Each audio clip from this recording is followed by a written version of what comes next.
In 2014, a small town in Vermont buried a man everyone thought was broke.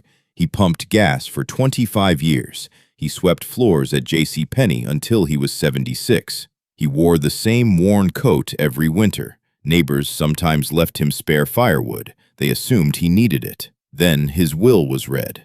The entire town went silent. He had $8 million.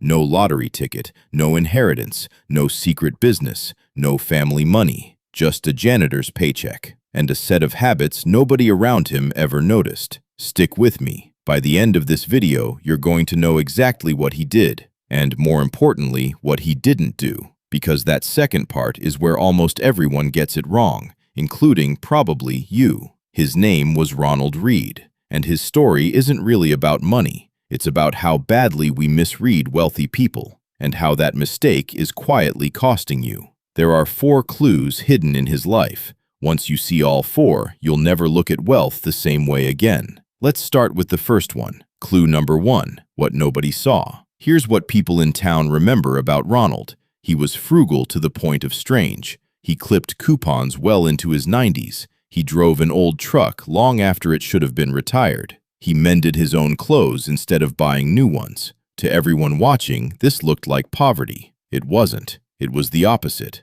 Every dollar he didn't spend on looking successful was a dollar quietly working for him in the stock market. For over 65 years, the people who looked successful around him, nice cars, nice clothes, many of them died with far less. Some died in debt. Looking rich and being wealthy aren't just different. They're often opposites. The costume costs money. The substance doesn't announce itself at all. Remember that. It's about to matter a lot. Clue number 2, the boring secret. Now, here's where it gets interesting, because Ronald Read wasn't a genius investor. He wasn't glued to financial news. He didn't day trade. He didn't chase hot stocks. He picked slow, unglamorous companies, the kind of blue-chip stocks most investors consider boring. And then he did the single hardest thing in all of finance. Nothing. He didn't panic sell during crashes. He didn't chase trends. He just held on. For decades. Compare that to professional fund managers,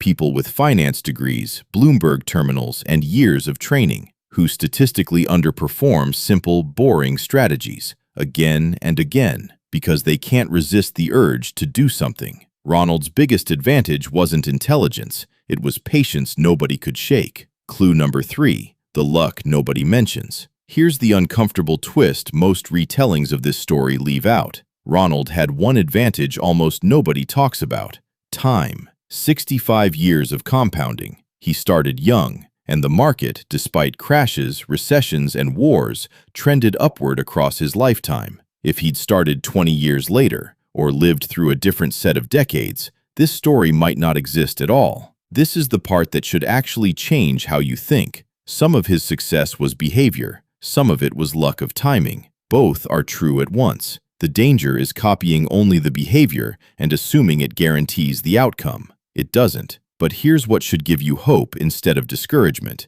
The behavior is the only part you can actually control. So that's where your effort should go. Clue number 4, why he never spent it. Now, the twist nobody expects. Ronald never touched most of that money. Not for a house upgrade, not for a dream vacation, not even for comfort in his final years. He saved without ever having a specific reason to. When he died, the money didn't go to family. He had none close. It went to the local library and hospital. Millions of dollars quietly given away from a man half the town assumed needed charity himself. That's the real ending most people don't expect. This wasn't a story about getting rich. It was a story about what you're capable of building when you stop trying to prove anything to anyone. So here's what all 4 clues add up to. Wealth isn't a reward for being smart. It's a reward for being consistent, patient, and comfortable being invisible, while everyone around you is performing. The finance executives who looked far more successful than him during his lifetime,